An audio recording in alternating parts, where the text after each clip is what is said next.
Imagine a world that has never known concrete, metal, or electricity. A world without calendars, without written history, without even a sense of recorded time. Imagine standing on the African continent hundreds of thousands of years ago, when humanity was still young, when the land was vast and open, and when the sky seemed impossibly large. Above you stretches a deep blue expanse, uninterrupted by pollution or smoke, and dominating it all is the sun, brilliant, intense, and ever-present. Take a quiet moment to support the channel. If this story helped you understand the human journey a little more clearly, please consider subscribing. Your support allows these long, thoughtful narrations to continue, and I'd love to hear from you. Leave a comment and tell us where you're watching from. What part of the world, under what sky, beneath what sun? This sun is not gentle.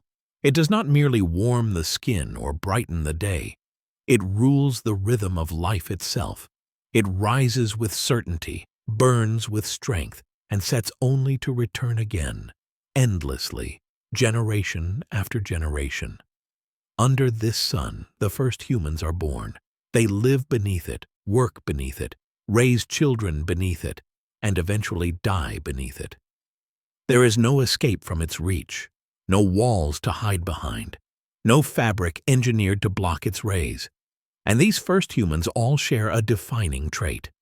Their skin is dark, richly pigmented, dense with melanin, shaped by countless generations of survival beneath the open sky. This darkness is not symbolic. It is not cultural. It is not chosen. It is biological, practical, and deeply necessary. To understand why the first humans had dark skin, we must begin not with people, not with history, and not with identity, but with something far older and far more powerful. We must begin with the sun itself. Long before humans ever walked upright, long before mammals or even complex animals existed, life on Earth was already locked in a delicate relationship with sunlight. The sun is the primary source of energy for nearly all life. It fuels plant growth, drives climate systems, and makes ecosystems possible. But sunlight also carries danger. Hidden within it is ultraviolet radiation, energy invisible to the human eye, yet powerful enough to penetrate living tissue and alter the very molecules of life. Ultraviolet radiation can damage DNA, disrupt cell division, and interfere with reproduction. For living organisms exposed to intense sunlight over long periods of time, this radiation is not a minor inconvenience. It is a constant threat. From the earliest stages of life, organisms that survived under strong sunlight were those that developed ways to protect themselves from this invisible danger. Over immense spans of time, nature refined these defenses. One of the most effective solutions evolution ever produced was pigment. Pigmentation is far older than humanity. It did not originate with humans or even with animals. It exists in plants, fungi, bacteria, and countless other forms of life. Pigments absorb light. They take in radiation that would otherwise damage cells and convert it into harmless energy, usually heat. Among these pigments, one stands out for its extraordinary protective ability. That pigment is melanin. Melanin is a complex biological molecule that excels at absorbing ultraviolet radiation. It acts like a natural sunscreen, shielding the DNA inside skin cells from damage. The more melanin present, the greater the protection. Across the natural world, a clear pattern emerges. In regions where sunlight is intense, organisms tend to be more heavily pigmented. In regions where sunlight is weaker, pigmentation is often reduced. Humans are no exception to this rule. But to understand why melanin became so important to us, we must look at a dramatic change in our evolutionary past. Millions of years ago, our ancestors did not look like us. They were smaller, more ape-like, and covered in thick body hair. That hair served many purposes. It provided warmth, it offered protection, and crucially, it shielded the skin from direct sunlight. But as climates changed and forests gave way to more open landscapes, our ancestors began to adapt in new ways. They spent more time walking upright across open ground. They traveled longer distances. They became more active during the hottest parts of the day. This new lifestyle created a serious challenge. Active bodies generate heat, and in hot environments, excess heat can be deadly. Evolution's solution was elegant but risky. Humans became exceptional sweaters. Sweating allows the body to cool itself through evaporation. As sweat evaporates from the skin, it carries heat away, preventing dangerous overheating. This adaptation allowed early humans to remain active under the blazing sun, while other animals were forced to rest. But sweating works best on bare skin. Over time, humans lost much of their body hair. This hair loss made sweating far more effective, dramatically improving endurance and heat tolerance. At the same time, it created a new problem. Without fur, the skin was fully exposed to sunlight. In the open savannas of Africa, where shade was scarce and the sun shone almost directly overhead, this exposure was intense and constant. Every day, skin absorbed ultraviolet radiation from morning until evening. Without protection, this exposure would have caused widespread harm. DNA damage would accumulate in skin cells. Mutations would increase. Infections would become more common. Reproductive health would decline.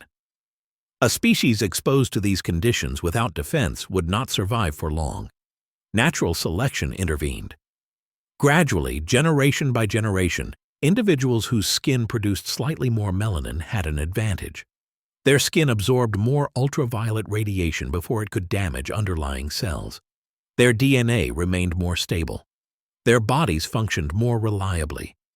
These individuals were more likely to live long enough to reproduce. Their children were more likely to survive infancy and reach adulthood. Over time, the genes responsible for higher melanin production became more common. This process did not happen quickly. Instead, it unfolded slowly, across thousands upon thousands of generations. But by the time anatomically modern humans emerged roughly 300,000 years ago, one thing was clear: dark skin was the standard.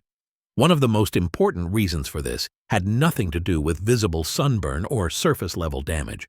It had to do with a vital nutrient circulating quietly inside the body. This nutrient is folate. Folate, also known as vitamin B9, is essential for life. It plays a critical role in DNA synthesis, cell division, and the development of embryos. Without sufficient folate, pregnancies fail, birth defects increase, and fertility declines. Ultraviolet radiation destroys folate in the bloodstream. When skin is exposed to intense sunlight without adequate protection, folate levels can drop dangerously low. In equatorial regions where UV radiation is strongest, this posed a serious evolutionary threat. Individuals with lighter skin would lose folate more rapidly. Their reproductive success would suffer.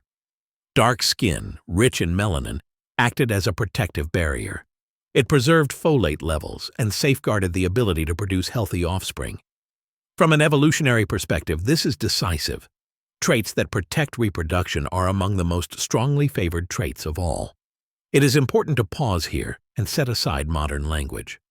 Early human skin was not black in the social or political sense we use today. There were no racial categories, no labels, no identities built around appearance. There was simply a range of dark, melanin-rich skin tones shaped by the environment. Variation existed, but it existed within boundaries set by survival. Everyone was dark enough to thrive beneath intense sunlight. Anything significantly lighter would have been a disadvantage. This was humanity's original condition. Dark skin was not an exception. It was not one option among many. It was the norm. Africa did not merely host human evolution, it shaped it. The sun, the heat, the open landscapes, and the demands of endurance molded the human body in profound ways. Our ability to sweat, our long legs, our upright posture, and our dark skin all emerged in response to this environment. For hundreds of thousands of years, humans lived entirely within this context. There was no need for lighter skin. There was no pressure to change. The relationship between skin and sunlight was stable, balanced, and well adapted. But evolution is never static. As climates shifted, as populations expanded, and as small groups began to move beyond familiar territories, new environments would introduce new challenges. And when humans eventually left Africa, the sun would no longer shine with the same strength. That change would slowly, quietly, and invisibly reshape human skin once again. When we imagine the earliest humans, it is easy to picture them as a single, uniform group, moving together through time with identical bodies, identical lives, and identical appearances. But this image, while simple, is not accurate. Even in humanity's earliest chapters, variation already existed. Not the kind of variation defined by modern borders or social categories, but subtle, gradual differences shaped by geography, climate, and isolation. Differences that emerged quietly, without intention, beneath the same African sun. To understand human skin deeply, we must understand this truth. Africa was never one environment. Africa is vast beyond easy comprehension. It contains dense rainforests where sunlight filters softly through thick canopies. It contains open savannas where the sun strikes the ground without mercy. It contains highlands, coastlines, deserts, and river valleys. Early humans did not live in a single place. They spread across many of these environments over tens of thousands of years, adapting to local conditions while remaining part of the same species. And as they did, their skin, still dark, still rich in melanin, began to show subtle variation. These variations were not dramatic. No early human population became light-skinned while remaining in Africa's high UV zones. The sun did not allow that. But differences in cloud cover, altitude, vegetation, proximity to water, daily activity patterns all influenced how much ultraviolet radiation reached the skin. In regions with slightly reduced UV exposure, slightly lower melanin levels could persist without harm. In regions with extreme exposure, higher melanin levels were strongly favored. This created a spectrum, not of races, not of categories, but of adaptations finely tuned to place.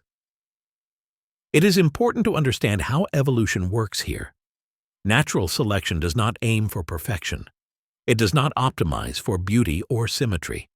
It selects only for what works well enough to survive and reproduce. If a certain skin tone protected folate, preserved DNA, and allowed healthy offspring, it remained. If it did not, it disappeared. Across Africa, this process played out again and again, slowly shaping populations that were all dark-skinned, yet not identical. This means something essential.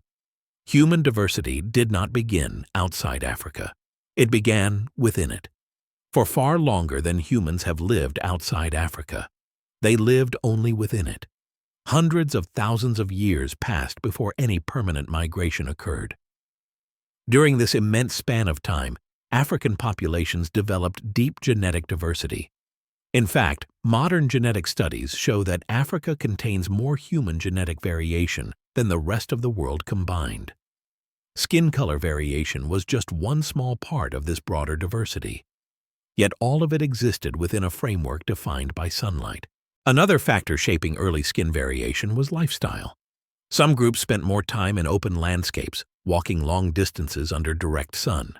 Others lived closer to forests, rivers, or coastlines, where shade and reflected light altered UV exposure. Some hunted during the hottest hours of the day. Others focused activity during mornings and evenings. These behavioral patterns mattered.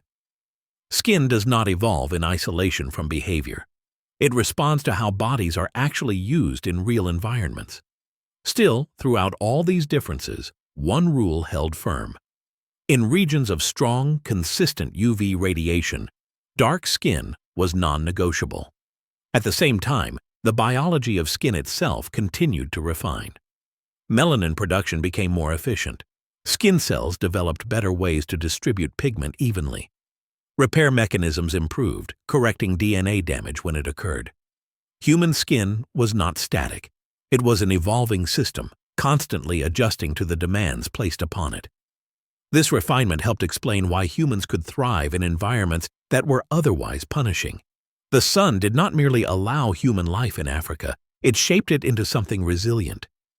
It is also during this long African chapter that the idea of normal human skin became established, though no one was there to name it. For generation after generation, children were born dark-skinned. They grew, reproduced, and aged under the same sun their ancestors had known. There was no memory of anything else, no alternative form to compare against. Dark skin was simply human skin. This point is critical because it reframes how we think about later changes. When lighter skin eventually appears much later in human history, it is not a return to something ancient. It is not the re-emergence of a forgotten trait. It is a new adaptation layered on top of a far older foundation. Dark skin is humanity's original condition. Everything else comes afterward. Another important misconception must be addressed here. Early humans did not consciously migrate with the intention of exploring or expanding. They followed food sources, they followed animals, they followed water. Small groups would gradually move into new territories, generation by generation, often without realizing they were leaving familiar lands behind. For most of human existence, movement was local, slow, and limited. Africa remained the center of human life. During this time, there was no evolutionary pressure favoring lighter skin. None. The sun was too strong, the risk to folate too great, the damage too severe. Any mutation significantly reducing melanin would have been selected against almost immediately. Such individuals would suffer reproductive disadvantages. Their genetic line would fade.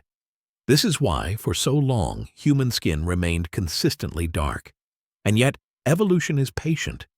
Genetic mutations arise constantly without purpose or direction. Most disappear. Some persist quietly. Even in Africa, genes affecting skin pigmentation continued to mutate, recombine, and shuffle across generations.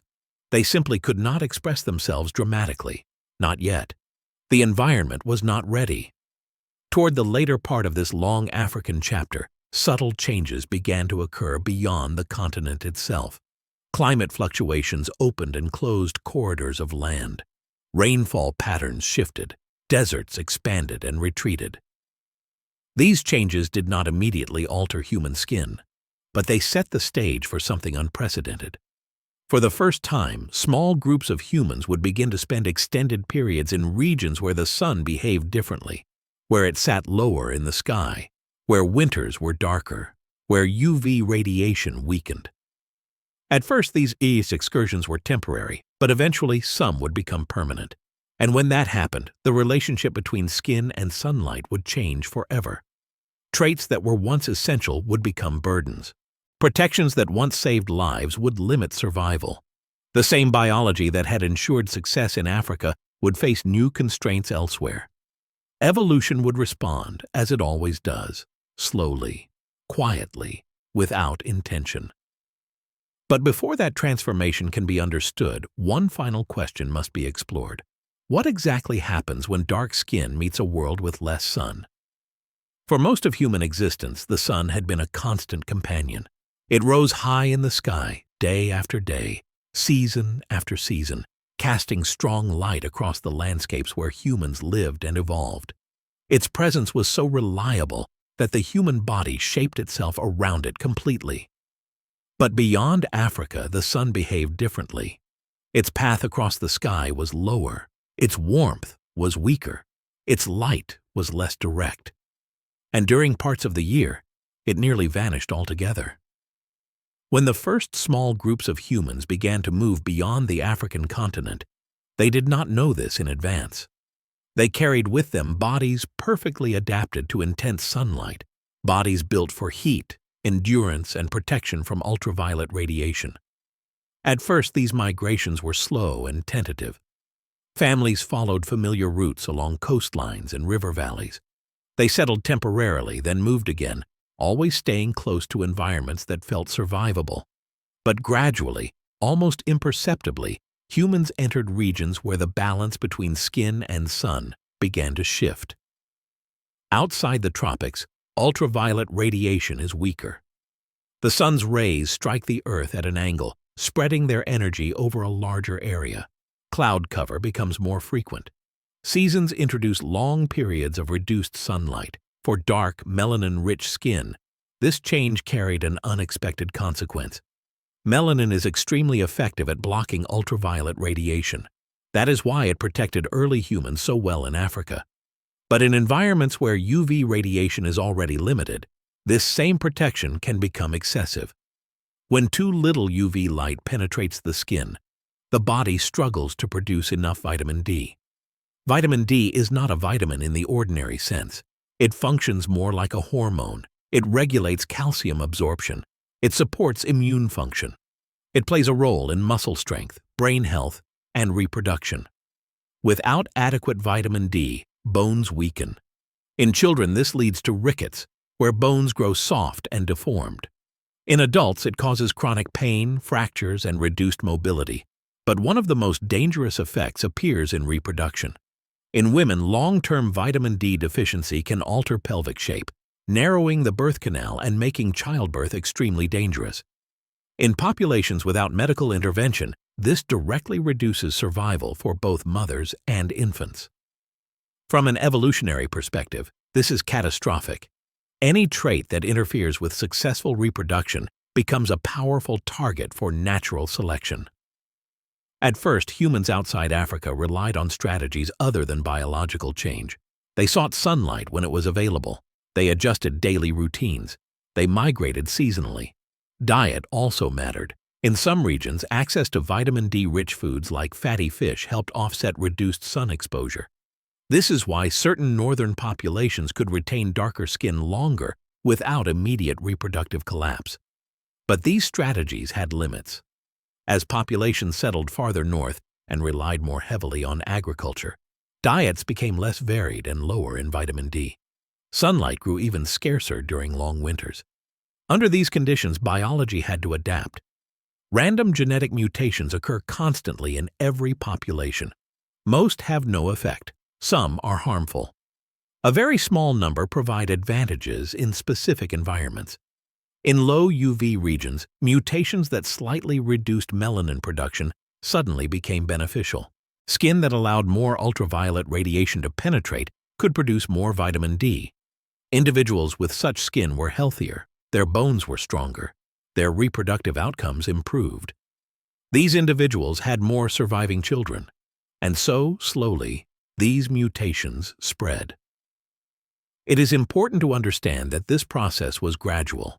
No one generation looked dramatically different from the one before it. Changes accumulated across thousands of years, a slight reduction in pigment here, a small shift in melanin distribution there. Over time, the difference became noticeable, but even then it was not uniform. Different populations followed different paths. In Europe, mutations in genes such as SLC24A5 and SLC45A2 significantly reduced melanin production. These mutations spread rapidly once agriculture increased vitamin D deficiency risks. In East Asia, different genes played similar roles, producing lighter skin through separate biological mechanisms. This is known as convergent evolution, the same general outcome achieved through different genetic routes. The environment, not ancestry, drove the change. What matters here is not the destination, but the contrast. Dark skin had been essential under strong sunlight. Now, in weaker sunlight, it carried a cost. It meant that adaptations are always relative to environment. Evolution does not produce universally optimal traits. It produces traits that work well enough in a specific context. Change the context and the balance shifts. Even so, lighter skin did not spread everywhere. In regions where sunlight remained strong, dark skin continued to offer advantages. In areas with mixed UV exposure, intermediate tones persisted. Human skin became a map of sunlight history, a biological record of where ancestors lived and how much sun they encountered. This is why skin color forms gradients rather than boundaries, why there are no clear dividing lines, why variation is continuous. It is also why skin color tells us so little about anything else. The genes involved affect melanin production and distribution. They do not determine intelligence, behavior, morality, or worth. They respond to sunlight, nothing more, nothing less. By this point in our story, one thing becomes clear. Lighter skin is not ancient. It is not original. It is not foundational. It is a recent, localized adaptation layered on top of a far older human form. Dark skin came first. Everything else followed. In the next chapter, we will look more closely at how quickly these changes occurred, why they accelerated during certain periods, and how modern misconceptions about skin color arose from misunderstanding this evolutionary timeline. When we look at human skin today, it is easy to assume that what we see must be ancient, fixed, and deeply rooted in the distant past. After all, differences in skin tone feel obvious and enduring, as if they must have existed for as long as humans themselves. But evolution tells a very different story. In the vast timeline of human existence, changes in skin color are remarkably recent. For hundreds of thousands of years, humans remained dark-skinned, generation after generation, with little reason for that condition to change. Only when environments shifted dramatically did skin pigmentation begin to transform, and even then, it did so slowly at first. To understand just how recent these changes are, we must place them in context. Anatomically modern humans have existed for roughly 300,000 years. For at least 2/3 of that time, all humans lived in Africa. During this long period, dark skin was not just common, it was universal. The migrations that carried humans into Europe, East Asia, and eventually the Americas occurred much later. Even then, early migrants did not immediately become light-skinned. For tens of thousands of years after leaving Africa, many populations remained relatively dark compared to modern standards. Why? Because environment alone is not always enough to drive rapid change. Natural selection operates most strongly when survival or reproduction is at stake. As long as people could meet their vitamin D needs through sunlight exposure, diet, or seasonal movement, there was no urgent pressure to alter skin pigmentation. But something profound happened around 10,000 to 12,000 years ago. Humans began to farm. The agricultural revolution reshaped human life in ways few could have predicted. People settled permanently in one place. They relied on a narrower range of foods. They spent more time indoors and wore more clothing. For many populations living in northern regions, this combination was disastrous for vitamin D levels. Grain-based diets contain little to no vitamin D. Permanent settlements reduced seasonal migration toward sunnier areas. Long winters further limited UV exposure. Under these conditions, vitamin D deficiency became widespread and severe. And suddenly, the selective pressure for lighter skin intensified dramatically. In evolutionary terms, this was a perfect storm. Individuals with genetic variants that reduced melanin production could synthesize vitamin D more efficiently. Their bones developed properly. Their immune systems functioned more reliably. Women with adequate vitamin D were more likely to survive childbirth. These advantages translated directly into higher reproductive success.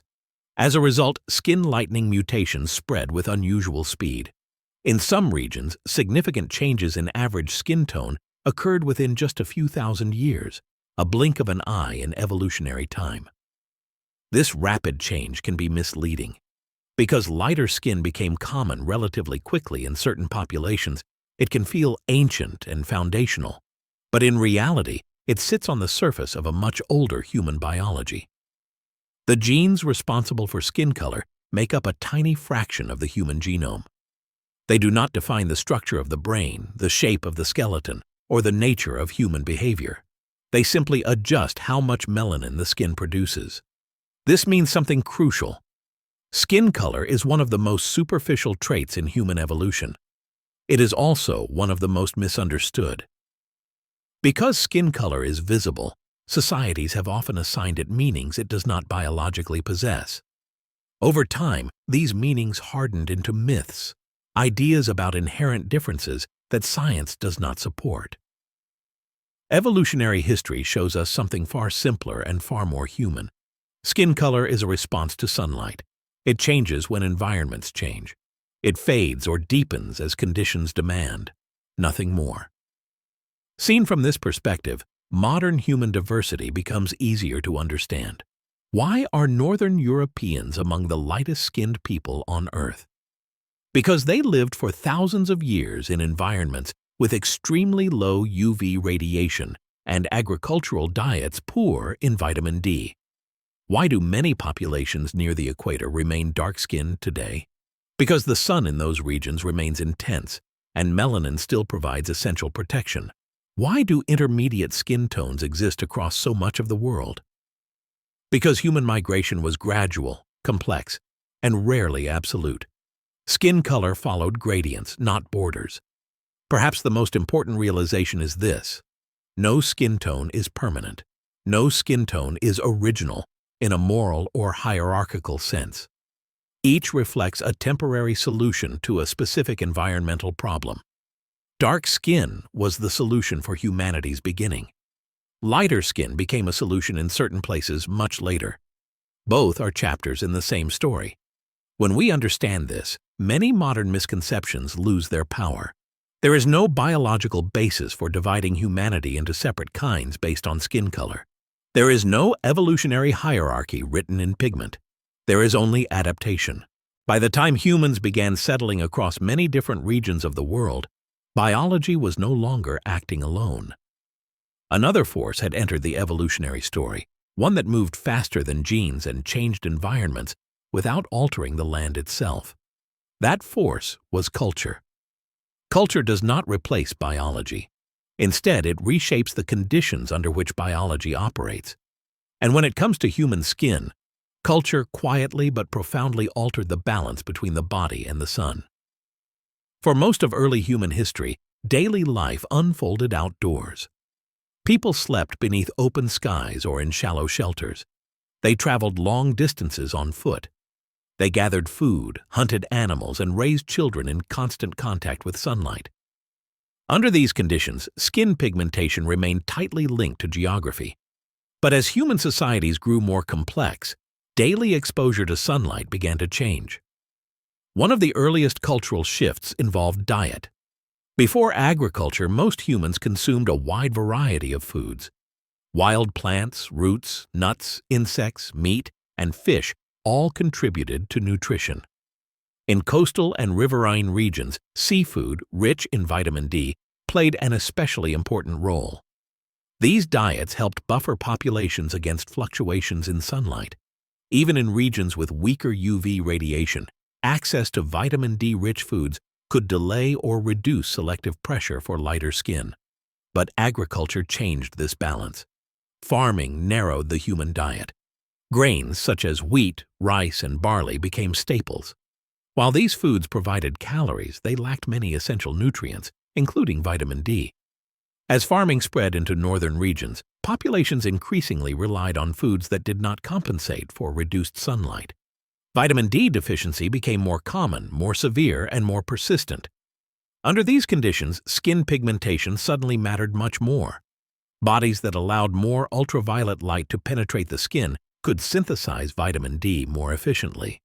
Those bodies functioned better in a world where diet no longer filled the gap.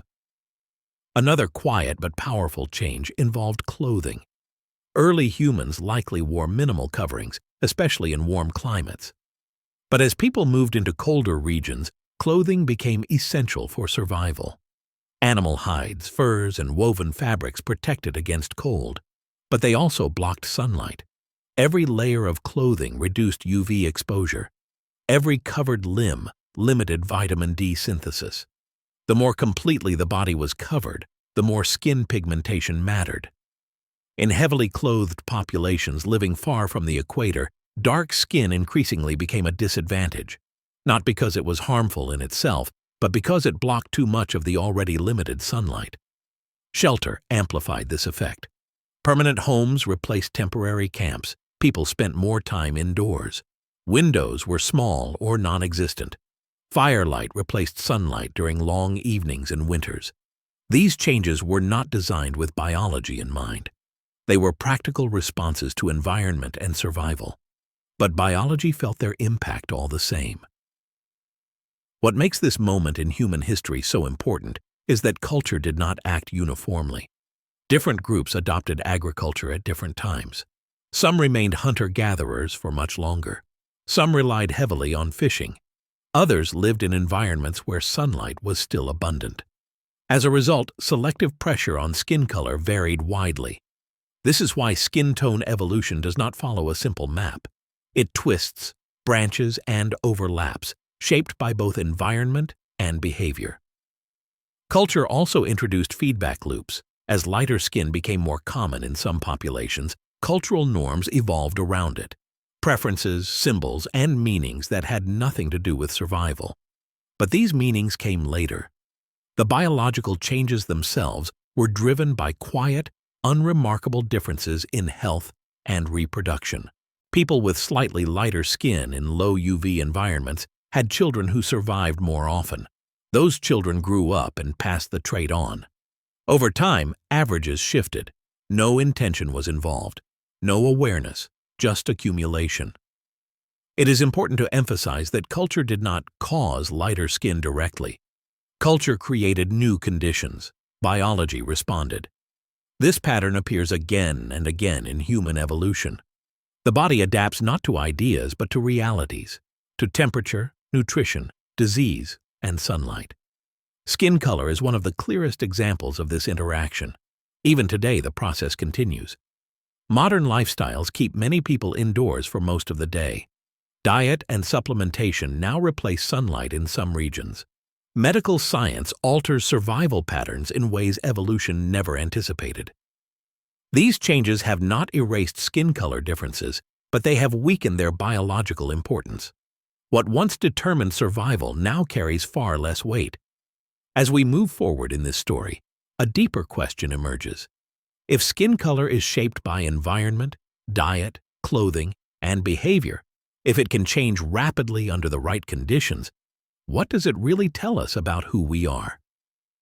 To answer that, we must look more closely at the genes themselves.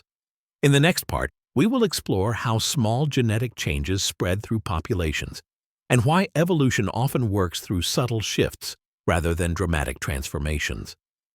When people imagine evolution, they often picture dramatic transformations, a sudden change in appearance, a clear divide between before and after, a moment when one form becomes another.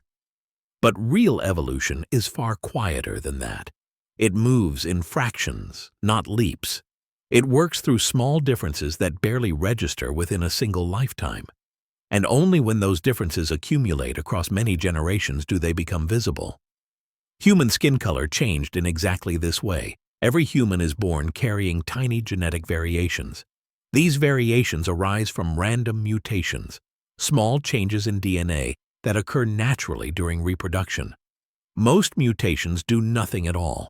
Some are harmful and disappear quickly. A very small number affect how the body functions in subtle ways. In the case of skin color, some mutations slightly increase or decrease how much melanin the skin produces. Others influence how melanin is distributed within skin cells. Still others affect how quickly pigment is broken down or replenished. Individually, these changes are almost invisible. But evolution does not care about visibility. It cares about outcomes. In environments where sunlight was intense, mutations that reduced melanin were costly. They increased DNA damage. They disrupted folate levels. They reduced reproductive success. Natural selection quietly removed those mutations from the population. In environments where sunlight was weak, the same mutations had the opposite effect. They allowed more ultraviolet radiation to penetrate the skin. They increased vitamin D production. They improved bone health, immune function, and fertility. In these settings, individuals carrying such mutations had a small but meaningful advantage. And small advantages matter when they persist over thousands of years. What is important to understand is that evolution does not require a trait to be perfect. It only requires it to be slightly better than alternatives. If a person with marginally lighter skin had even one more surviving child than a darker-skinned neighbor, that difference could echo through generations. Multiply that effect across centuries, and entire populations shift. This is how profound change emerges from modest beginnings. Genetic studies allow us to trace this process with remarkable clarity. In Europe, one of the most influential mutations occurred in a gene called SLC24A5. This single change significantly reduced melanin production. When this mutation first appeared, it did not transform appearance overnight. It merely lightened the skin slightly. But in low UV environments, that slight change carried benefits. As agriculture spread and vitamin D deficiency increased, the advantage became stronger. Within a few thousand years, the mutation became common across much of Europe. Other regions followed different genetic paths. In East Asia, mutations in genes such as OCA2 and MC1R contributed to lighter skin through distinct biological mechanisms. In some populations, multiple small effect genes worked together rather than one dominant mutation. The outcome was similar, lighter skin, but the genetic route was different. This reinforces a key point. Skin color evolution was not a single event. It was a series of local solutions to local problems. Because these changes happened gradually, early populations would not have noticed them. Parents would not have seen their children as dramatically different. Neighbors would not have looked unfamiliar. Change only becomes obvious when viewed across long spans of time. This is why evolutionary history can be difficult to intuit. We are not built to perceive slow accumulation. Another misconception worth addressing is the idea of purity or stability. There was never a moment when a population reached a final, fixed skin color. Genes continued to mix, mutate, and respond to new pressures. Migration reintroduced variation. Intermarriage blended traits. Climate shifts altered selective pressures.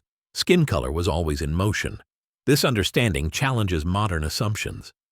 People often imagine skin color as a defining permanent feature, something deeply tied to identity or essence. Evolutionary biology tells a different story. Skin color is flexible. It responds to environment. It changes when conditions change, and it does so without altering anything fundamental about who humans are. As genetic science advances, this becomes increasingly clear. The vast majority of genetic differences between populations have nothing to do with skin color. And the genes that do influence pigmentation rarely affect anything else. They sit on the surface of the genome, adjusting appearance without touching deeper biology. In the next part, we will explore an important question that follows from this. If lighter skin provided advantages in low UV environments, why didn't all human populations eventually become light-skinned? The answer reveals how tightly evolution is bound to place and why diversity persists. Once we understand how lighter skin evolved in regions with weaker sunlight, a natural question arises. If lighter skin offered advantages in low UV environments, if it improved vitamin D production and reproductive success, why didn't all human populations eventually become light-skinned? Why does dark skin still exist across much of the world today? The answer lies in a simple but often overlooked truth. Evolution does not move toward a single outcome. It moves toward what works in a specific place. Sunlight is not evenly distributed across the Earth. Near the equator, ultraviolet radiation remains strong throughout the year. The sun sits high in the sky. Its rays strike the ground directly. Clouds and seasons may soften its intensity, but they do not remove it. In these regions, the biological challenges that shaped early humans never disappeared. Folate destruction remains a risk. DNA damage remains a threat. Skin cancer, infections, and reproductive harm remain tied to UV exposure. Here, dark skin continues to provide protection. In such environments, lighter skin offers no advantage. In fact, it introduces new dangers. Reduced melanin allows more UV radiation to penetrate the skin. This increases folate breakdown. It raises the risk of developmental defects and infertility. Natural selection responds accordingly. Mutations that significantly reduce melanin are selected against. They fail to spread. They quietly disappear. This is why populations living for tens of thousands of years in high UV regions, such as equatorial Africa, Melanesia, parts of South Asia, and northern Australia, remain dark-skinned today, not because they did not change, but because they did not need to. Another factor shaping this pattern is migration itself. Human movement has never been uniform or complete. Populations did not simply fan out from Africa and then settle permanently without interaction. Groups moved back and forth. They mixed. They adapted locally. Some populations migrated north and later returned south. Others moved east or west but stayed within similar latitudes. As a result, skin color adaptations often stabilized rather than converged. Evolution does not erase successful traits, it preserves them. Diet also played a critical role. As mentioned earlier, populations with consistent access to vitamin D-rich foods, especially fatty fish and marine mammals, experienced less pressure to lighten skin. This is why some Arctic and subarctic populations retained relatively darker skin than their latitude alone might predict. Biology does not respond to latitude in isolation. It responds to the total balance of sunlight, diet, and behavior. Time matters as well. Some populations simply did not remain in low UV environments long enough for dramatic skin lightening mutations to spread widely. Evolution requires generations. It requires persistence. Short-term movement does not leave the same genetic imprint as long-term settlement. It is also important to understand that lighter skin is not a single trait. There are many genes, each with small effects, interacting with one another. Some populations evolved moderate lightening. Others evolved very pale skin. Still others developed intermediate tones. The outcome depended on how many mutations arose, how strongly they were favored, and how isolated populations were. This complexity explains why skin color variation is continuous rather than categorical. Another misconception worth addressing is inevitability. Evolution does not aim for balance or uniformity. It does not move toward an endpoint where all traits equalize. If an adaptation works well, it remains. If it stops working, it changes. Dark skin never stopped working in high UV environments, so it stayed. This leads to a powerful realization. Dark skin is not a remnant of the past. It is not an outdated feature waiting to be replaced. It is a successful, ongoing adaptation. In many parts of the world, it remains the best solution biology has found. When we step back and look at humanity as a whole, a clear pattern emerges. Skin color follows sunlight, not ancestry. It reflects geography, not hierarchy. It tells a story of place, not value. Understanding this helps dissolve a common misunderstanding. Human diversity is not the result of separate origins or separate destinies. It is the result of shared biology responding differently to different environments. In the next part, we will confront one of the most persistent consequences of misunderstanding skin color, the idea of race.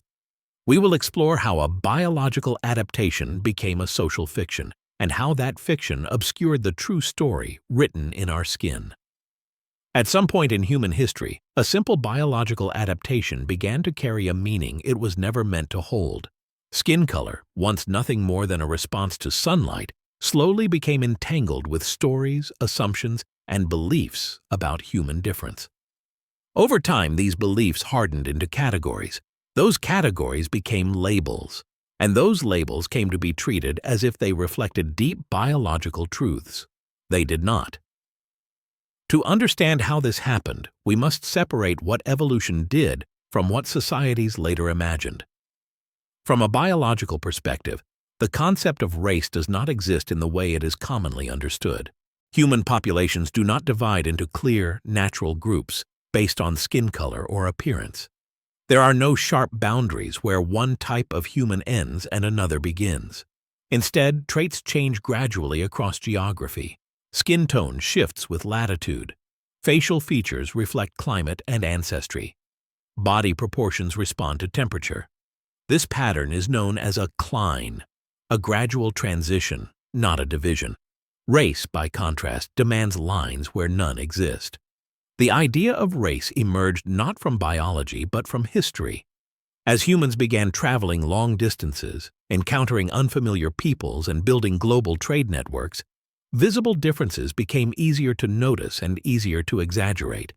Skin color, being immediately visible, became one of the most convenient markers. But convenience is not the same as accuracy. Early thinkers attempted to explain human diversity using limited knowledge and cultural bias. They grouped people based on appearance, geography, or social status, assuming these groupings reflected fundamental differences. Over time, these assumptions were treated as facts. But modern genetics has dismantled them.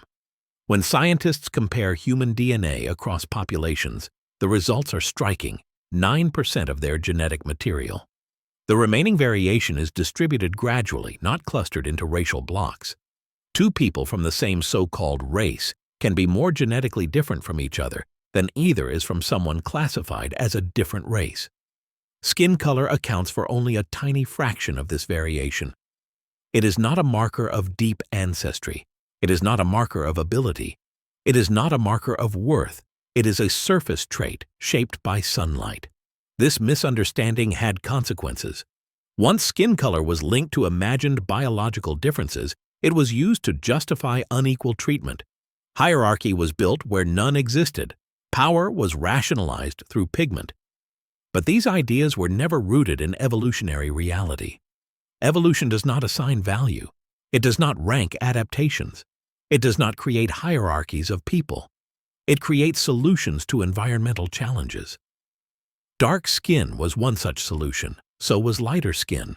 Neither carries meaning beyond survival in a given context. When we strip away social narratives, what remains is simple and human. The same species, the same origins, the same biology adapting again and again to different conditions. Understanding this reframes human history. Differences in appearance are not signs of separation. They are signs of connection, evidence that humans spread across the planet, encountered new environments, and adapted without ever becoming something else. There was never a moment when humanity split into fundamentally different kinds of people. There was only movement, adaptation, and change. This perspective also helps explain why skin color is such a poor predictor of anything meaningful. It does not map neatly onto genetics. It does not determine culture or behavior. It does not reflect intelligence or character. It reflects sunlight exposure across generations. That is all. When we recognize this, many long-held assumptions lose their power. The story of human skin becomes not a story of division, but of unity. Not a justification for difference, but a record of shared resilience. If we step back from modern borders, social labels, and inherited assumptions, human skin begins to tell a very different story. It does not tell us who belongs where in a social sense. It does not reveal intelligence, character, or destiny. Instead, it quietly records something far more ancient. Skin color preserves the memory of sunlight. Like a living map written on the body, it reflects where ancestors lived, how much sun they encountered, and how their biology responded over long stretches of time. Across the surface of the Earth, sunlight follows predictable patterns. Near the equator, ultraviolet radiation is intense and consistent throughout the year. As latitude increases, UV levels drop, seasons become more pronounced, winters grow darker, summers become brief windows of light. Human skin tracks these patterns with remarkable precision. The darkest average skin tones appear in regions with the highest year-round UV exposure. The lightest average skin tones appear in regions with the lowest.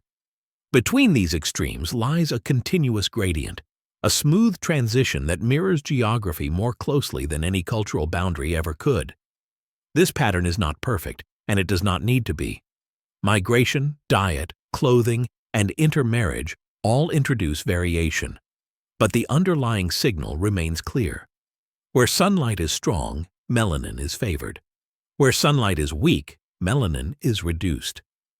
This is not coincidence. It is adaptation written slowly into the genome. What makes this especially striking is how recent some of these changes are. In Europe, for example, genetic evidence suggests that many early farmers were still relatively dark-skinned by modern standards. The very pale skin often associated with Northern Europe today became common only after thousands of years of low UV living combined with agricultural diets. This means that skin color can change noticeably within a relatively short evolutionary window. The map updates. In other regions, the map tells different stories. In South Asia, skin tones vary widely, reflecting both latitude and long-standing population movement. In the Americas, indigenous populations generally retained medium to dark skin tones, shaped by migration routes, diet, and sun exposure over millennia. In the Pacific, dark skin persists in island populations living under intense sunlight, even at latitudes where lighter skin might otherwise be expected. Each pattern makes sense when viewed through the lens of environment. Importantly, this map does not align with modern ideas of race. People classified as belonging to the same race may occupy very different points on this pigmentation gradient. People classified as belonging to different races may have nearly identical skin tones. The map follows sunlight, not social categories. Skin color also reminds us that adaptation is reversible. If a population remains long enough in a new environment, pigmentation can change again. There is no final state, no endpoint. The body responds to conditions as they are, not as they were. This is why skin color is best understood not as identity, but as history. Seen this way, human diversity becomes easier to read. It is not fragmented, it is layered. Every population carries traces of past environments, sometimes faint, sometimes strong, woven together through migration and mixing. Skin color is just one of many such traces, but it is among the most visible. This understanding invites humility. No one's skin represents the beginning of humanity. No one's skin represents its future. When scientists first gained the ability to read the human genome, many expected it to confirm long-standing assumptions about human difference. They believed they would find deep divisions, clear biological boundaries, and genetic evidence supporting the categories humans had created for centuries.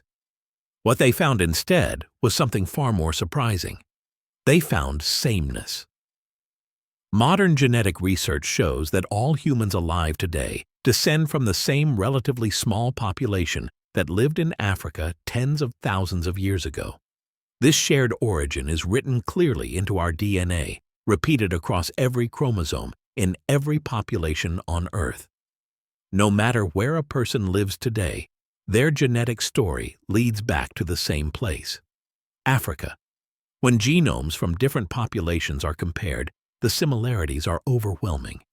9% of human DNA is shared by all people. That remaining fraction, the part that varies, is spread gradually and unevenly. It does not divide humanity into clean groups. It overlaps, blends, and repeats. This means that the idea of biologically distinct human types simply does not hold up under scrutiny. Even more striking is where most human genetic diversity actually exists. The greatest genetic variation among humans is found within Africa itself. Two people from different African populations can be more genetically different from each other than either is from someone living on another continent. This makes sense when we remember how long humans lived only in Africa before migrating elsewhere. Africa had more time to accumulate variation. The rest of the world represents a subset of that original diversity. Skin color, by contrast, reflects only a tiny portion of this genetic landscape. The genes involved in pigmentation are few. Their effects are localized. They influence appearance without shaping the deeper systems that make us human. They do not define intelligence. They do not determine temperament. They do not dictate creativity, morality, or potential. They regulate how much sunlight the skin absorbs. That is all. Genetics also reveals how misleading surface traits can be. Two people with similar skin tones may be only distantly related. Two people with very different skin tones may share recent common ancestry. Appearance does not map cleanly onto lineage. This is because skin color evolved rapidly and repeatedly in response to environment, while most of the genome changed far more slowly. When geneticists reconstruct human family trees, they do not see branches labeled by race. They see networks of movement, mixing, and connection. Human populations have never been isolated for long. They have always exchanged genes through migration and intermarriage. The boundaries we imagine today are recent and cultural, not ancient and biological. This perspective changes how we understand human difference. Variation exists, but it exists within a framework of deep unity. It reflects adaptation, not separation. Skin color is one of the clearest examples of this truth. Highly visible, deeply misunderstood, and biologically shallow. Understanding this does not erase diversity, it explains it. It shows how a single species spread across the planet, encountering new challenges and solving them in different ways without ever becoming something else. Human skin color emerged as a practical response to sunlight. It shifted when environments changed.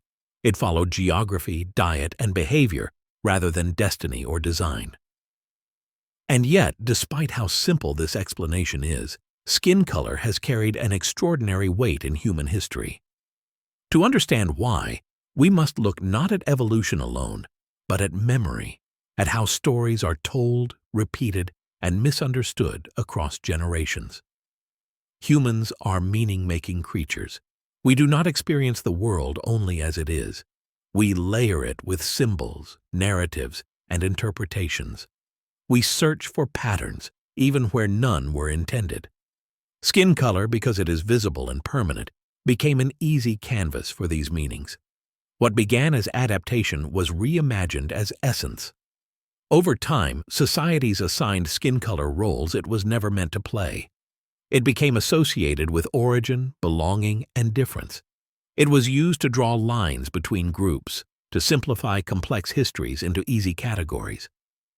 But these categories were built long after the biological changes occurred.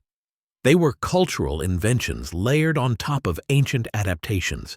This misunderstanding mattered because it shaped how people treated one another. When skin color was mistaken for biology in a deeper sense, it was used to justify inequality. Differences that were superficial were recast as fundamental. Evolutionary history shows us how fragile those assumptions are. Skin color does not divide humanity into natural kinds. It never has. Understanding where skin color truly comes from changes how we see ourselves and others. It reminds us that human difference is situational, not hierarchical.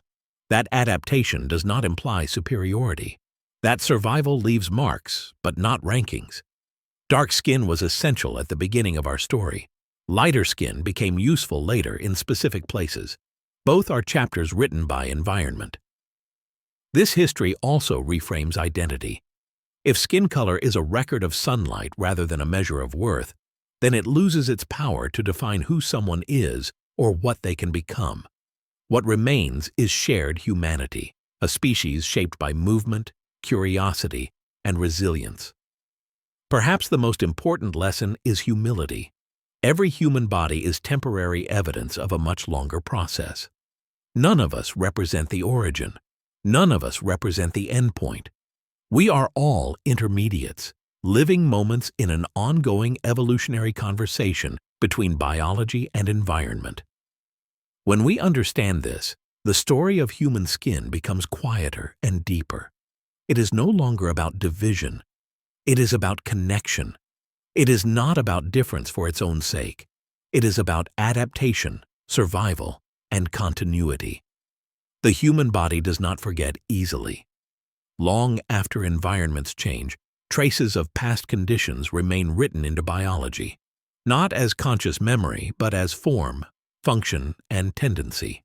Skin color is one of these traces. It is not a message meant to be read by others. It is a quiet record of what the body once needed to survive.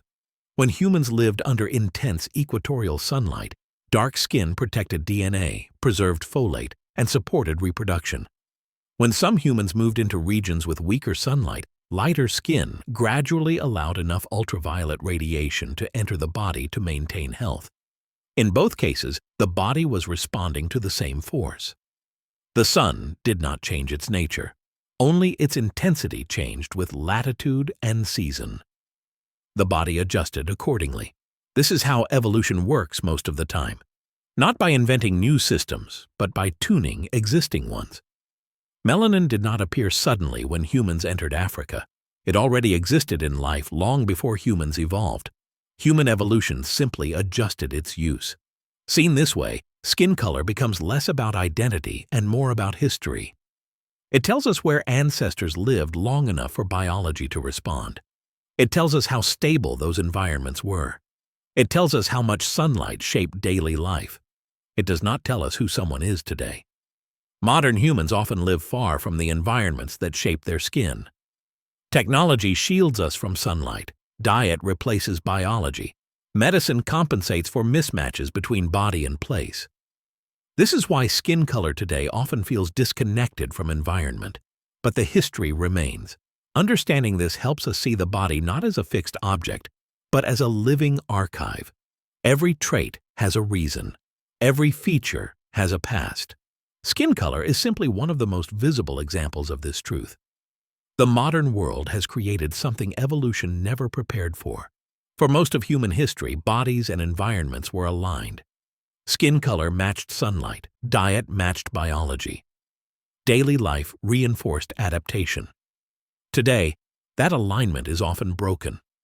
People with dark skin may live in low UV environments. People with light skin may live under intense sun. Work happens indoors. Movement is limited. Natural rhythms are disrupted. The body still carries its evolutionary expectations, but the environment no longer fulfills them. This misalignment has consequences. Vitamin D deficiency is common across many populations, regardless of skin color. Skin cancer risk increases when light skin is exposed to intense sunlight without protection. Dark skin can limit vitamin D synthesis in low-sun environments without dietary support. These are not failures of biology. They are signs of rapid environmental change. Evolution moves slowly. Culture moves fast. When culture outpaces biology, medicine and knowledge become essential. Understanding where skin color comes from helps explain why certain health risks appear where they do, and why those risks are environmental, not inherent. This perspective replaces blame with understanding. The body is not wrong. It is simply adapted to a different context. Throughout this story, one theme has returned again and again. Skin color evolved to manage sunlight. Nothing more. It was never meant to signal intelligence. It was never meant to indicate character. It was never meant to define culture, ability, or destiny. Those meanings were added later, by humans, not by evolution. Biology does not encode morality. It does not encode value. It does not encode hierarchy. It encodes survival strategies. When societies mistake adaptation for essence, confusion follows. Skin color became a symbol because it was visible, not because it was meaningful. When we remove the stories layered on top of pigmentation, what remains is simplicity. The same organs, the same brain structures, the same emotional capacities, the same potential. Differences in melanin do not alter the core human experience. Understanding this is not about denying difference. It is about placing difference where it belongs. Skin color is real. Its meanings are not biological. If we trace the human story far enough back, everything converges. One continent, one species, one sun. From that shared beginning, humans spread outward, north and south, east and west, carrying the same biology into new conditions. Where light was abundant, skin remained dark. Where light was scarce, skin gradually lightened. Where conditions were mixed, variation persisted. This is not division, it is continuity. Human skin tells the story of movement rather than separation, of adaptation rather than difference, of survival rather than identity. It is shaped by light, but it does not define who we are in the dark. The deeper story beneath skin color is not about pigment at all. It is about how flexible the human species has always been, how responsive, how interconnected. No matter how different humans may appear on the surface, the structure underneath remains the same. Evolution does not remember the past. It does not preserve traits because they were once important, meaningful, or successful. It does not honor origins. It does not protect tradition. Evolution responds only to what is happening now and to what affects survival and reproduction in the present moment. Skin color exists because, at different times and in different places, it solved a problem. nothing more. This is difficult for humans to accept because we experience time differently. We carry memory, we preserve stories, we build identities around where we believe we came from. But biology does not do this. When dark skin protected early humans in Africa, it was favored. When lighter skin improved survival in low-sun environments, it was favored. Neither trait was chosen with foresight. Neither was preserved out of loyalty to ancestry. They simply worked. This is why no skin tone is guaranteed to last forever. If environments continue to change, if sunlight exposure shifts, if diet replaces biology, if medicine alters survival, then the selective pressures shaping skin will change as well. Evolution will follow. Seen this way, skin color is not destiny. It is temporary alignment, a solution that exists only as long as the problem exists. One of the most persistent illusions humans hold is the idea that what we see today must have always been this way. Skin color feels permanent because it is inherited. It feels stable because it changes slowly. It feels ancient because it has existed for many generations. But permanence is an illusion created by short lifespans. From an evolutionary perspective, human skin color is extraordinarily fluid. In just a few thousand years, a moment in biological time, average pigmentation can shift dramatically. This has already happened, multiple times. When people speak of skin color as if it defines deep ancestry, they mistake visibility for significance. Bone structure changes more slowly. Metabolic systems change more slowly. Neural organization changes far more slowly. Skin color changes quickly because it sits at the boundary between the body and the environment. It is exposed. It is responsive. It is adaptable. This is why evolution placed so few essential functions in skin pigmentation. Melanin protects. It regulates light exposure. That is its role. Nothing else was entrusted to it. Beneath every skin tone lies the same human baseline, the same number of organs, the same skeletal plan, the same brain architecture. Differences in appearance do not alter this foundation. They decorate it. This baseline was established long before skin color diversified. It formed in Africa under intense sun, within small populations that depended on cooperation, communication, and shared survival. Those traits, empathy, social bonding, learning, creativity, were already present before skin color ever began to vary. This matters deeply, because it means that everything humans value most about themselves evolved before pigmentation differences appeared.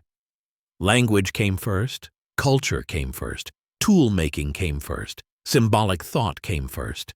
Skin color changed later. It was added on top of an already complete human being. This reverses a common assumption. Skin color did not shape humanity. Humanity shaped skin color. Despite how dramatic differences in skin color can appear, the human species has never fractured. There was never a moment when one group became something fundamentally different from another. There were no biological walls, no sharp breaks, no separate paths. Only gradual movement.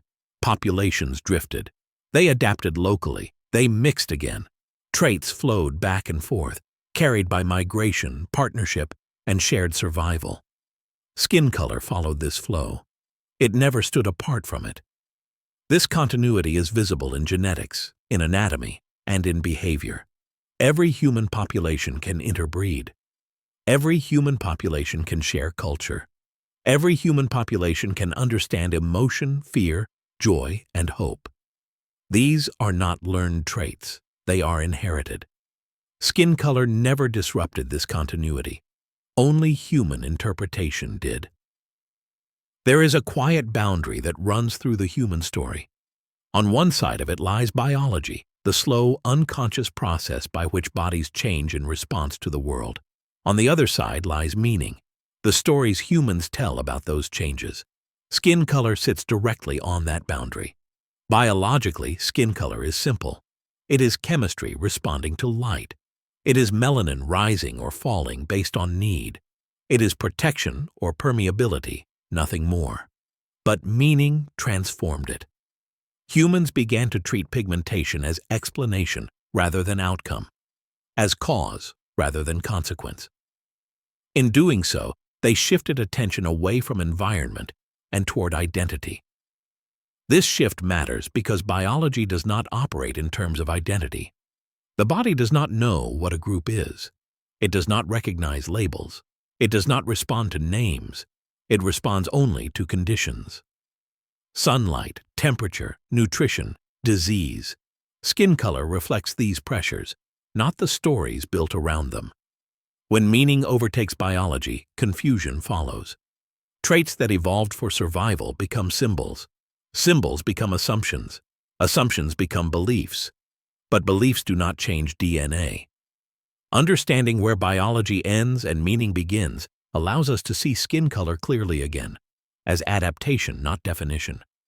Human intuition is shaped by short time spans. We think in years, in decades, at most in centuries. Evolution does not operate on these scales. It works across thousands of years, sometimes tens of thousands, responding slowly to persistent pressures. Skin color evolved on this longer timeline. This is why its changes feel mysterious. A single lifetime sees no transformation. A family history shows continuity. Only when we step back far enough does the pattern appear. Dark skin did not emerge suddenly in Africa. Lighter skin did not appear suddenly in Europe or Asia. Each was the result of countless small shifts, each barely noticeable at the time. This is how evolution hides its work. Because humans rarely perceive change at this scale, we often mistake outcomes for origins. What we see now feels eternal. What preceded it fades from imagination. But biology remembers, even when culture forgets. Skin color is a reminder that the present is not the default state of humanity. It is a moment, one configuration among many that have existed and will exist again. One of the most misunderstood aspects of evolution is intention. Evolution has none. It does not aim toward improvement. It does not move toward progress. It does not favor complexity, beauty, or intelligence. It favors only what survives. Dark skin was not a step toward something else. Light skin was not an advancement. Each was a response. When the environment changed, the response changed. That is all. This understanding dismantles a subtle but persistent error.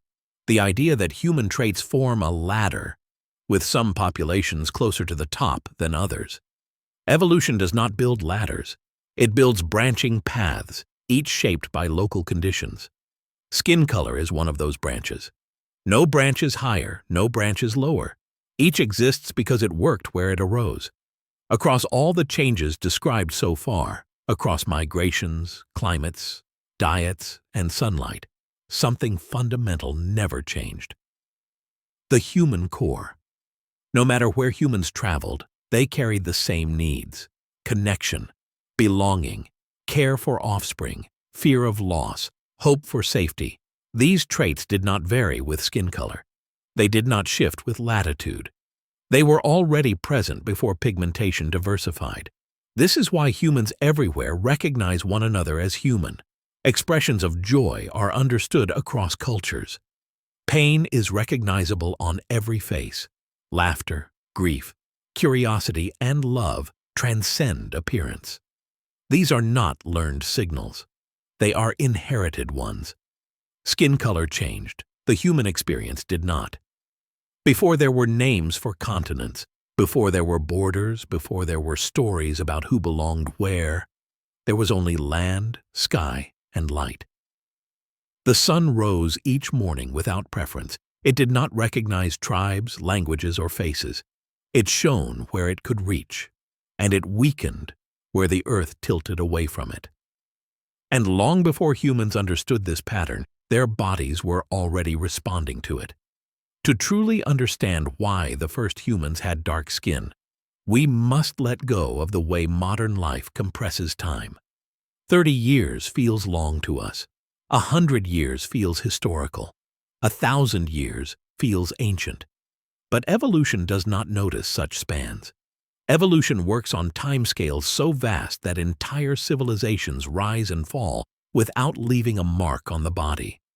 It notices only what persists, what endures long enough to shape survival across generations. Human skin is one of those enduring records. For most of human existence, life unfolded slowly. Children were born where their parents had lived. Those parents were born where their grandparents had lived.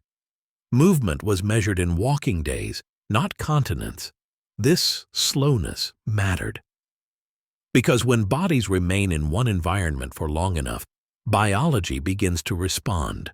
Not consciously, not deliberately, but inevitably. In equatorial Africa, sunlight was not an occasional presence. It was constant. Day after day, year after year, the sun rose high in the sky. Its ultraviolet radiation struck the ground directly with little seasonal relief. Early humans lived entirely within this exposure. They walked long distances. They hunted in open landscapes. They gathered food under direct light. They slept close to the earth. There was no separation between body and environment. Under these conditions, skin became a frontline organ. It was not just a covering, it was an interface, a living boundary between fragile internal systems and an unforgiving external force. Ultraviolet radiation penetrates skin. It damages DNA. It disrupts cellular replication. It breaks down folate, a nutrient essential for reproduction. Without protection, these effects accumulate quietly but relentlessly. Populations exposed to intense UV without defense do not thrive. They decline. Evolution responds to this decline not with intention, but with filtering. Those whose bodies offer protection survive more often. Those who do not leave fewer descendants. Over time, the difference becomes the norm. This is where melanin becomes central. Melanin is not decorative, it is not symbolic, it is not social, it is functional. It absorbs ultraviolet radiation and converts it into harmless heat. It protects the genetic material inside skin cells. It preserves folate circulating in the bloodstream. In a high UV environment, melanin is not optional. It is essential. This is why the first humans were dark-skinned, not because darkness was chosen, not because lightness was absent, but because darkness solved a problem that could not be ignored. Every generation born under that sun inherited bodies slightly better tuned to it. Every generation reinforced the same solution. Over tens of thousands of years, dark skin became universal. It was humanity's starting point. But even within Africa, the story was never static. Africa is not a single environment. It is a mosaic of landscapes, forests, grasslands, coasts, highlands, deserts. Sunlight interacts differently with each of these places. Cloud cover softens radiation. Altitude increases exposure. Vegetation creates shade.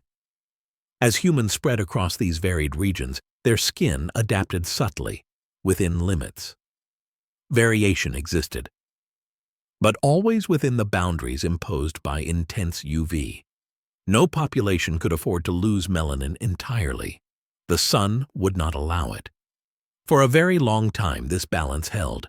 Human biology and African sunlight were aligned. Then, gradually, something changed.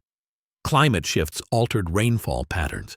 Deserts expanded and contracted. Coastlines changed. Human populations followed animals, water, and opportunity. Small groups began moving beyond familiar territories, not as explorers, not as pioneers, simply as people doing what humans had always done, seeking survival. As these groups moved northward, the sun began to behave differently. It sat lower in the sky. Its rays traveled farther through the atmosphere. Its ultraviolet strength weakened. At first, the difference was small, barely noticeable within a single lifetime. But biology notices what individuals often do not. Dark skin, which had been perfectly suited to equatorial life, now filtered out too much ultraviolet radiation. Vitamin D synthesis declined. This was not immediately fatal, but it was costly. Bones weakened. Immune systems suffered. Reproductive health declined. Women with chronic vitamin D deficiency faced higher risks during childbirth. Children were born with deformities that reduced survival. Over generations, these costs accumulated. Evolution responded again, not by undoing the past, but by adjusting to the present. Random mutations affecting pigmentation arose as they always had. Most did nothing. Some were harmful. But in low UV environments, a few provided a benefit. Skin that allowed more sunlight to penetrate produced more vitamin D. That difference, small at first, mattered. This is where light skin began to emerge, not as a goal, not as a transformation, but as a series of tiny shifts, each favored because it improved survival in a specific context. Different populations found different genetic solutions. Europeans evolved lighter skin through mutations like those in SLC24A5 and SLC45A2. East Asians followed different genetic paths. Some populations changed slowly, others changed rapidly. The outcome depended on environment, diet, and time. What is crucial to understand is that this process did not replace dark skin everywhere. Where sunlight remained strong, dark skin remained advantageous. In equatorial Africa, in Melanesia, in parts of South Asia and Australia, melanin continued to protect against UV damage and folate loss. There was no reason to change. Evolution does not discard what still works. At this point in the story, human skin had diversified, but humanity had not. The same species, the same biology beneath the surface, the same emotional and cognitive capacities. Only the interface with sunlight had changed. Then culture accelerated everything. Agriculture narrowed diets, clothing reduced sun exposure, permanent settlements kept people indoors.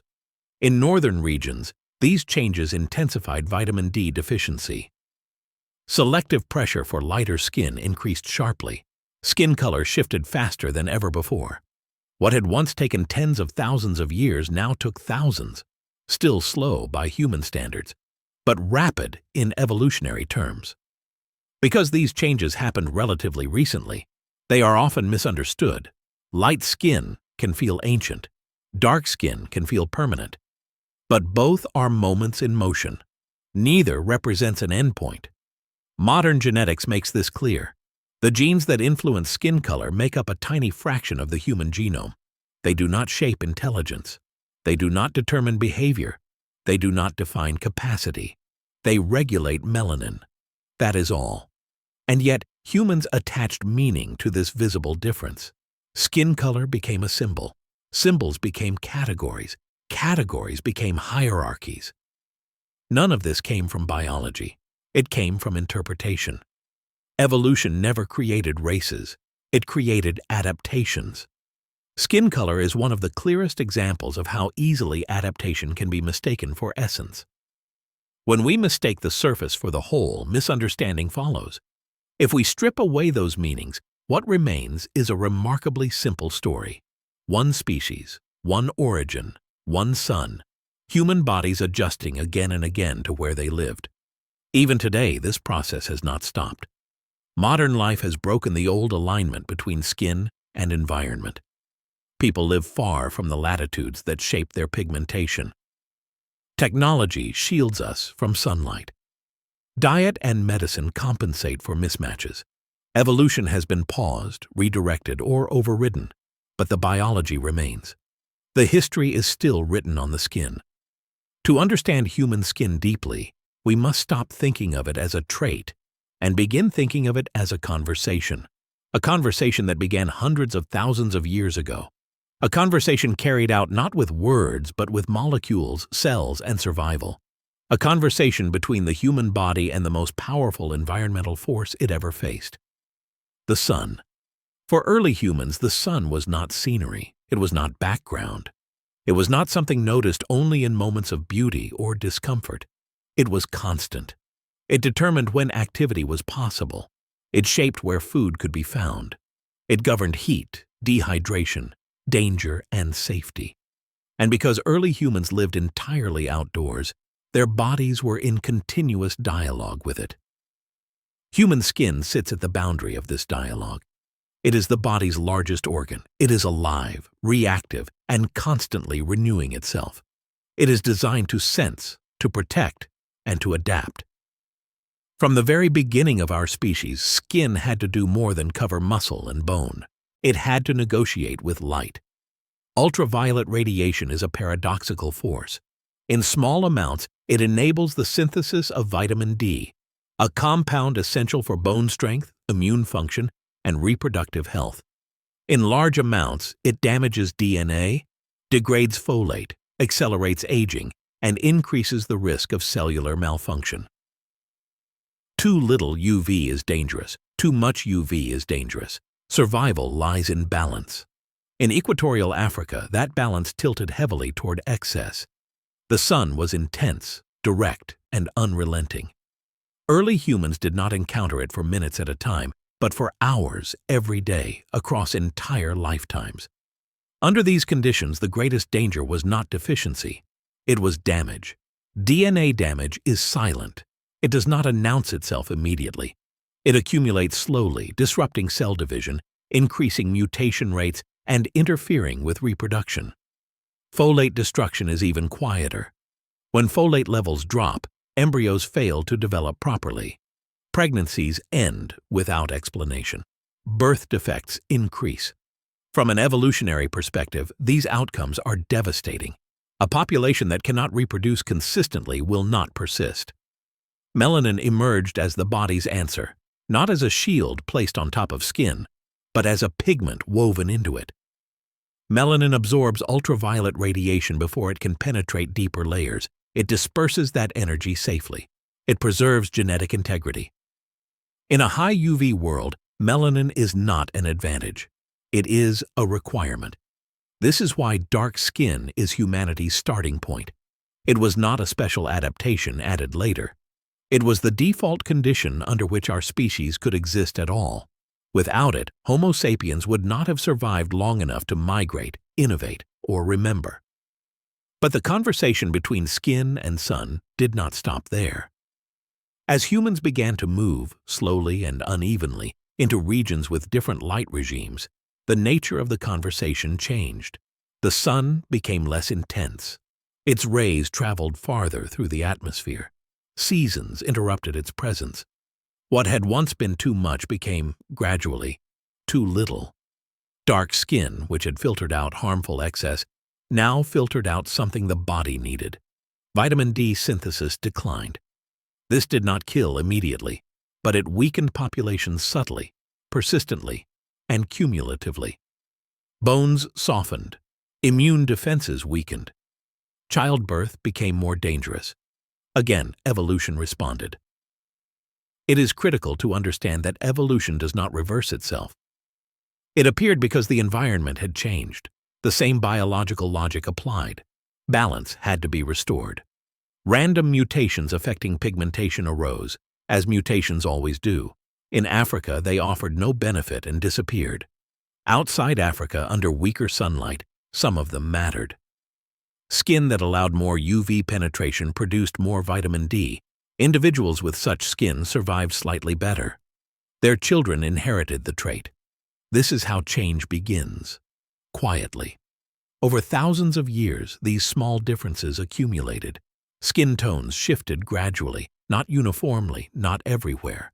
Where sunlight remained strong, dark skin remained optimal. Where sunlight weakened, pigmentation lightened. Human skin became geographically responsive. This responsiveness is one of the most important features of our species. Humans did not evolve one body for one place. They evolved a body capable of adjustment. Skin color is one of the clearest signs of that flexibility. But flexibility does not mean intention. No population chose its skin color. No group planned its pigmentation. The changes occurred because individuals with certain traits left more descendants under specific conditions. That is all evolution requires. As agriculture spread, the conversation between skin and sun intensified. Diet changed. People consumed fewer vitamin D-rich foods. Clothing covered more of the body. Shelter reduced sun exposure even further. In northern regions, the old balance collapsed. Biology had to compensate. This is why skin color changes accelerated during the last 10,000 years. What had once been a gradual adjustment became urgent. Populations adapted quickly or suffered reproductive decline. This period created much of the skin color variation we see today. Because this change is recent, it is often misunderstood. Recent changes feel permanent. Visible differences feel fundamental. But skin color is not a deep feature of human biology. It is a surface-level response. Modern genetics confirms this again and again. The genes involved in pigmentation are few. They do not influence the brain's architecture. They do not determine behavior or ability. They regulate one thing: light. And yet humans transformed this biological response into meaning. Skin color became a symbol. Symbols became categories. Categories became systems of belief. But none of that was written by evolution. It was written by history. When we return to biology, the story becomes simpler and more grounded. Dark skin was necessary at the beginning because the sun was overwhelming. Lighter skin emerged later because the sun became scarce. Both are solutions. Neither is essence. Even now, the conversation continues. People live far from the environments that shaped their pigmentation. Technology shields us from sunlight. Diet and medicine replace biology. The old alignment is broken. But the body still carries its expectations. This is why understanding this history matters. Not to categorize people, but to understand them. Not to divide, but to recognize how deeply connected human bodies are to place, light, and time. We have traveled a very long way to arrive here, across continents and climates, across hundreds of thousands of years, across changes so slow they are almost invisible, and meaning so heavy they reshaped history. Now, at the end of this journey, it is time to step back and see the whole picture at once. Not as fragments, not as arguments, but as a single human story. At the beginning, there was no question of color, there was only survival. Early humans lived beneath an intense African sun, exposed to ultraviolet radiation strong enough to damage DNA, disrupt reproduction, and erase entire populations over time. Under these conditions, dark, melanin-rich skin was not a preference or a feature. It was a necessity. Melanin protected folate. Melanin preserved fertility. Melanin allowed children to be born healthy and adults to live long enough to raise them. This is why the first humans had dark skin. Not symbolically, not socially, biologically. Without dark skin, humanity would not exist. For the majority of our species' history, this condition never changed. Humans were dark-skinned for far longer than they have been anything else. Variation existed, but always within the limits set by intense sunlight. Dark skin was the original human state. Everything else came later. Then humans did what humans have always done. They moved. Not with intention to change, not with knowledge of consequences, but with curiosity, necessity, and resilience. Small groups followed food, water, and opportunity beyond Africa. And as they did, the sun changed. It weakened. It lowered. It disappeared for long stretches of the year. The same skin that had once protected now filtered out too much of what the body needed. Vitamin D became scarce. Bones weakened. Reproduction suffered. Once again, evolution responded, not with foresight, but with adjustment. Lighter skin emerged as a solution to a new problem. Not everywhere, not all at once, not in the same way. Different populations found different genetic paths to the same balance between protection and permeability. This was not progress, it was context. Where sunlight was weak, lighter skin helped. Where sunlight was strong, dark skin remained essential. Human skin followed the sun. This is the truth that cuts through centuries of misunderstanding. Skin color is not identity. It is geography remembered by the body. It tells us where ancestors lived long enough for biology to respond. It tells us nothing about intelligence, character, worth, or destiny. The genes that shape skin color are few. Their effects are shallow. They sit on the surface of a genome that is otherwise overwhelmingly shared. Beneath every skin tone lies the same human foundation. Race, as it came to be understood, was never written by evolution. It was written by history, by fear, power, convenience, and misunderstanding. Visible differences were mistaken for deep ones. Adaptations were mistaken for essence. And skin color, a simple response to sunlight, was burdened with meanings it was never meant to carry. Biology does not support those meanings. It never did. When modern genetics finally allowed us to see ourselves clearly, the illusion collapsed. Human diversity did not branch into separate kinds. It radiated outward from a single origin. Africa did not produce one group among many. It produced all of us. Every person alive today carries that inheritance. In the modern world, the ancient relationship between skin and sun has been disrupted. People live far from the environments that shape their bodies. Technology shields us from light. Diet and medicine replace biology. Skin color no longer determines survival the way it once did. And in that shift lies an opportunity. An opportunity to finally see skin color for what it is. Not a divider, not a ranking, not a destiny, but a record. A record of endurance, of movement, of adaptation, of a species that survived by changing without ever becoming something else. When we strip away centuries of meaning, what remains is quietly profound. Dark skin was humanity's beginning. Light skin was a later adjustment. Both belong to the same story. A story not of separation, but of continuity. And perhaps this is the most important realization of all. No matter where we live today, no matter how much sunlight touches our skin, we are still shaped by the same forces, still carrying the same ancient design, still responding, whether we realize it or not, to the same star in the sky.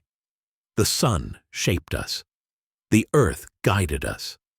Evolution carried us forward. And through it all, humanity remained one.